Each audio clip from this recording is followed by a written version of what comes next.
Cek, cek. Tes, tes. Oke. Assalamualaikum warahmatullahi wabarakatuh. Terima kasih banyak. Mohon maaf sabotase sebentar. Nanti mungkin sampai jam 1:30 atau jam 2 nggak apa-apa lah. Habis itu lanjut lagi tentang praktek kopi ya, barista kopi. Pertanyaan saya mau kenalin, ini kakak tingkatmu, namanya Mbak Agil. Mbak Agil SWD ya? Iya. Sapa dulu dong adik-adiknya. Hai. Itulah. Berapa Mbak Agil ini ya Instagramnya? Followernya? 19,9. 19.000 lah, 19.000 lebih lah. Ada yang di sini 19.000? Ini kayaknya 19 juta. 20 juta ya. Oke, yang sebelahnya ini Mbak Ayubia, ESI angkatan berapa ya? 2020 ya? 2020. Follower saya nggak paham ya. Karena beliau belum ke sana. Nah, hari ini sedang mendiskusikan kenapa kita mesti ke sana. Jadi ada yang menarik tentang kegiatan di atas promosi. Orang menyebutnya branding, orang menyebutnya ingin menggali apa yang disebut dengan value. Ya, apa sih value itu? Saya kira semua orang punya skill, semua orang punya kemampuan masing-masing. Contoh misal kayak Mbak Agil, memang dulunya adalah make up, kemudian punya brand sendiri terkait dengan fashion. Kebetulan dia punya brand jilbab dan sebagainya. Dan kesehariannya memang make upin wedding lah. Dia punya beberapa asisten. Kemudian lebih dari itu beliau juga sekarang punya konten di Instagramnya, di YouTube-nya. Dan hari ini satu potret mahasiswa yang cukup, salah satunya ya, di luar mahasiswa saya yang dari angkatan 13, angkatan 14, 15, 16, 17 jatuh ke beliau yang 18. Dan beberapa circle kawan-kawannya itu dia sudah mengembangkan apa yang disebut dengan branding promosi yang dia kerjakan tentang apa yang selama ini dimiliki oleh brandnya sendiri. Nah, cara kita merebut value itu bukan hanya persoalan kita hanya promosi saja, tapi apa yang kita promosikan itu membangun nilai bagi apa yang kita bawa dan diri kita. Saya ingat kata-kata Cak Lontong, di atas keahlian, di atas Anda punya skill, ada dua yang harus Anda lalui lagi. Di atas Anda punya skill, oke, Anda bisa melukis, oh Anda bisa bikin kerajinan, oh Anda bisa main musik, oh Anda bisa macam-macam. Maka di kegiatan selanjutnya adalah setelah Anda punya skill, Anda perlu punya attitude dan Anda harus menjadi manusia berkarakter. Kalau Anda tidak memiliki kedua hal setelah itu, maka Anda hanya punya skill saja dan jatuhnya Anda akan jadi pekerja. Oke. Kita sebut misal Deddy Corbuzier. Dia dulu terkenal sebagai seorang mentalis, ya kan? Seorang pesulap. Lalu kemudian dia bukan banting setir sih saya kira, tapi dia mencoba keberuntungan dalam dunia host, ya, menjadi MC di sebuah televisi swasta misalnya. Dan hari ini kita tahu pikiran-pikiran dia, gagasan-gagasan dia, pembahasan-pembahasan dia ngundang berbagai tokoh adalah satu sisi value yang dia miliki, dan tidak semua artis memiliki itu. Bahkan kalau Anda menyimak terakhir perdebatan dia dengan Rosiana Silalahi, seorang host televisi di Kompas, dia kan tidak menyukai televisi lagi sekarang. Jadi istilahnya gini, Deddy Corbuzier itu sudah menolak televisi. Lalu dia memiliki channel YouTube sendiri, dan kemudian dia mendrive semua isu-isu dengan cara dia. Dan tidak sembarangan, belasan jutaan orang mengfollow dia, dan dia membuat berkali-kali trending topik isu-isu yang dibangun dengan kanal YouTube dia. Artinya capaian value yang sudah dibangun oleh Deddy Corbuzier itu adalah pentingnya bagaimana orang membawa diri. Bukan hanya dia dulu diingat sebagai seorang mentalis, tapi sekarang dia sebagai seorang pemikir, seorang YouTuber, bahkan disebut papa YouTuber kan gitu. Lalu misal kampung ini sebenarnya value-nya bukan hanya persoalan saya pribadi sebagai penggerak inisiator Depayungi. Setiap hari Minggu ada 2.000 orang masuk ke sini. Kemudian kita memfasilitasi anak-anak muda berkreativitas. Di sini ada sekolah desa, ada sekolah penggerak perempuan, dan kita ada sekolah seni payungi. Orang tidak bicara lagi ijazah dia apa, ya kan? Tidak bicara lagi apa lulusan apa, tapi orang di sini memang sedang ingin belajar skill. Anda belajar barista kopi hari ini menunjukkan Anda ingin punya skill. Tapi setelah itu begitu banyak ribuan orang barista, ada yang tumbang, ada yang dia menjadi pekerja orang lain, ada yang dia menciptakan value-nya, ada musisi yang dia mempunyai karya sendiri, ada musisi yang seumur hidup hanya mengcover karya orang lain. Dan itu semua terjadi karena apa? Yang membedakan orang dengan orang adalah value. Kalau Anda belajar sama Mas Anggi tadi yang di belakang yang kacamataan, itu per bulan dia melukis pesanan dari berbagai tempat itu sudah di atas 5 juta. Per bulan itu orang minta dilukisin ini, mau sketsa, mau yang dia lukisan sesuai dengan apa yang diinginkan, bahkan lukisan-lukisan seperti ini. Bahkan ini ada Mas Angga Lopov. Mas Angga ini sedang pameran tunggal di Australia. Orangnya belum kesini, ya boleh kasih aplaus, boleh. Nah, mengirim karya Angga Lopov saja kita butuh 14 juta rupiah. Mengirim barang itu ke Australia, mahal nggak? Duitnya dari mana? Duitnya dari mana? Nah, itu kan menjadi tantangan. Kenapa orang punya value? Kenapa orang punya gagasan? Karena dia berpikir apa yang harusnya kita bangun. Kenapa orang mau membayar lukisan sama-sama? Mungkin modalnya sama, modal cat, modal kuas, modal kemauan. Tapi nilai sebuah lukisan ada yang 1,5 miliar, ada yang 1 miliar, ada yang 5 juta, 10 juta, ada yang mungkin 500 ribu, atau mungkin ada yang nggak laku. Nah, proses penciptaan value ini yang hari ini akan disaringkan oleh Mbak Agil, dan Mbak Agil akan cerita bagaimana memulai proses dan bagaimana hinaan orang-orang teman-temannya yang sering ngebully. Yang sering ngebully itu juga belum jadi apa-apa. Nah, ini kisah-kisah inspiratif seperti ini yang bagi saya sebagai seorang kaprodi di ekonomi syariah, kita butuh tuh anak-anak muda yang kreatif, yang mendrive isu-isu ekonomi dengan digital ekonomi, dengan pemberdayaan. Kemudian yang paling penting adalah bagaimana ekonomi kreatif dari 17 subsektor itu bisa dikembangkan, dan ekonomi syariah memberikan value nilai-nilai keislaman di situ. Saya kira kalau bicara tentang jilbab, ya kita bicara isu-isu tentang bagaimana perempuan menjadi mandiri atas dirinya sendiri. Dan sekarang banyak contoh-contoh perempuan-perempuan hebat yang bisa kita ambil contoh ya.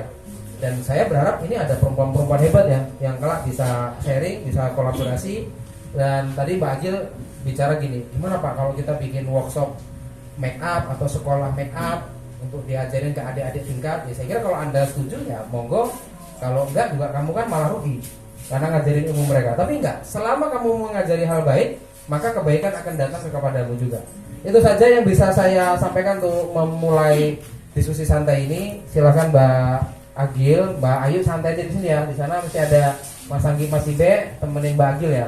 Saya ada kegiatan lain lagi. Terima kasih untuk Bapak Dharma sebelumnya. Enak berdiri apa duduk aja nih? Bismillahirrahmanirrahim. Assalamualaikum warahmatullahi wabarakatuh.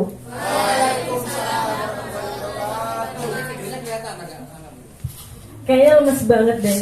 Udah pada makan belum? Sudah. Belum? Sudah. Oh sudah. Sekali lagi ya. Assalamualaikum warahmatullahi wabarakatuh. Waalaikumsalam warahmatullahi wabarakatuh. Nah gitu dong. Sebelumnya kenalin dulu nama kakak. Manggilnya kakak aja ya. Apa mau apa? Ayu. Teteh. Apa sayang? Panggilnya kakak aja ya. Jadi kenalin, nama kakak Agil Setiawulandari, biasa dipanggil apa ya, nama panggungnya gitu kali ya. Biasa dipanggil itu Agil SWD. Tahu nggak Agil SWD? Ini nama panjang tadi, Agil Setiawulandari. Nah jadi kakak angkatan 2018 sesuai sama yang dijelasin sama Pak Dharma tadi. Sebelumnya kita mau ngobrol santai atau mau ngobrol tegang gitu? Santai aja ya, jadi kita asik-asikin aja. Tadi kan udah disinggung nih sama Pak Dharma tentang value, branding, kayak gitu. Sebenarnya kakak tuh juga sama kayak kalian, kakak juga bukan orang hebat. Belum hebat ya, maksudnya ya masih dalam berproses juga. Sebelumnya di sini ada yang udah punya usaha nggak?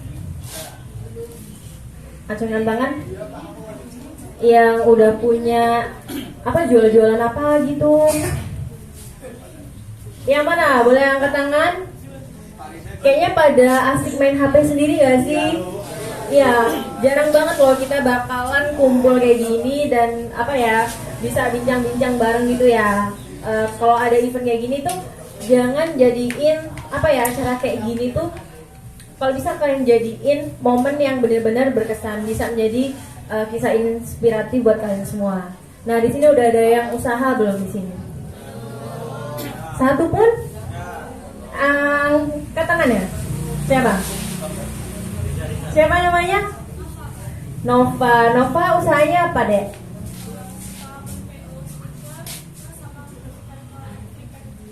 Oh gitu, ih bagus banget, seriusan. Tepuk tangan dong buat Nova. Sebelumnya sebenarnya itu ada nggak yang bantuin orang tua jualan apa gitu? Ada nggak? Apa? Boleh acungkan tangan?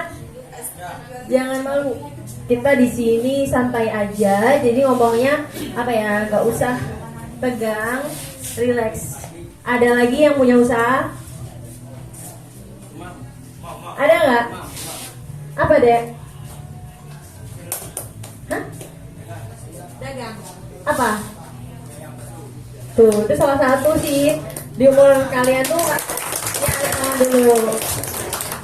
Jadi sebenarnya kakak ini malu ya ngomong di sini. Kakak juga belum jadi orang, belum jadi apa ya, belum ngerasa aja sih belum pantas ngomong di depan kalian. Cuman kakak ingin apa ya, ngasih sesuatu yang mungkin berkesan ataupun yang menurut kalian nggak berkesan, nggak tahu juga, itu tergantung kalian. Jadi sebelumnya udah ada yang tahu belum apa itu value?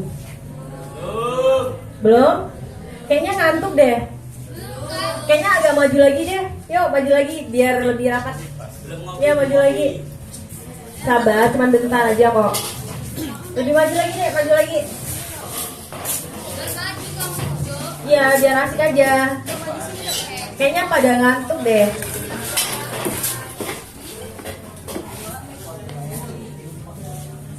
Udah? Ready? Jadi udah ada yang tahu belum apa itu value? Belum ada yang tahu. Jadi value benar yang diomongin kakaknya tadi. Value itu apa ya, sebuah nilai. Jadi dari sosial media, misal di sini ada yang followersnya di atas 1000, ada nggak? 5000, ada nggak? Ada. Siapa? Angkat tangan. Siapa? Benar. Beneran ada? Mana angkat tangannya? Ini berapa? 8.000. Gimana? Kok bisa? Oh gitu. Iya. Kalau beli mah bisa berapa aja ya. Cuman nggak ada value-nya. Jadi kenapa Pak Dharma tuh ngajarin kalian buat branding? Branding sebenarnya tahu belum? Branding itu apa? Branding itu lebih ke nama. Misal nih kakak brandingnya Agil SWD. Jadi gimana ya, kayak ibarat tuh tanda pengenal gitu, nama pengenal kalian gitu. Misal nih kakak sekarang punya brand hijab sendiri, Agil SWD Scare First. Nah itu salah satu bisa dikatakan sebagai branding. Nah di sini ada nggak yang pengen banget punya brand sendiri gitu? Ada nggak? Siapa? Acungkan tangan. Kayaknya dikit banget deh. Pengennya pada tiduran aja, bahan aja ya? Apa gimana? Siapa yang pengen sukses? Siapa yang pengen sukses? Nggak pengen sukses ya? Saya jadi orang cukup aja. Iya, alangkah baiknya kalau lebih dari cukup, iya nggak? Siapa yang pengen sukses? Kakak tanya, kira-kira apa yang kalian siapkan untuk menjadi orang sukses sampai saat ini? Niat, doa, terus ada nggak progres? Usaha, usahanya apa? Apa?